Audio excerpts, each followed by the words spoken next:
Friends, today you will know what types of mistakes cause huge losses in the Forex market, and what we mean by bad trades. A bad trade in the Forex market refers to a trade that results in a loss or unfavorable outcome for the trader. Here are some characteristics that may make a trade considered bad. Number 1. Loss-making trade. A bad trade is typically one that ends in a financial loss for the trader. It means the trade didn't move in the anticipated direction, resulting in a negative return on investment. Number 2. Poor risk management. A trade can be deemed bad if it was executed without proper risk management practices. This could involve failing to set a stop-loss order, not adhering to a predetermined risk-to-reward ratio, or risking an excessively large portion of one's trading capital on a single trade. Number 3. Emotional trading.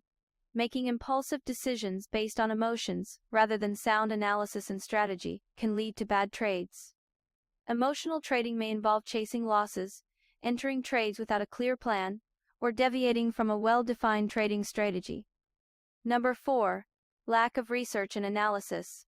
Failing to conduct thorough research, perform technical analysis, or consider fundamental factors before entering a trade can increase the likelihood of a bad outcome.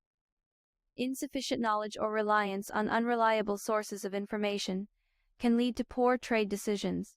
Number 5.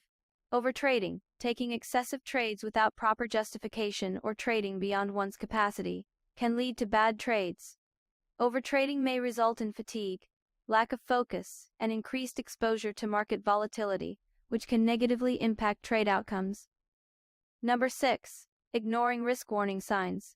Disregarding significant risk warning signs, such as economic indicators, market trends, or geopolitical events, can contribute to bad trades. Ignoring crucial information or failing to adapt to changing market conditions can lead to unfavorable trade outcomes. It's important to note that losses and bad trades are an inherent part of trading, even for experienced traders. The key is to learn from these experiences, continuously improve trading strategies, and maintain disciplined risk management practices to minimize the impact of bad trades on overall trading performance. It's important to note that losses and bad trades are an inherent part of trading, even for experienced traders. The key is to learn from these experiences, continuously improve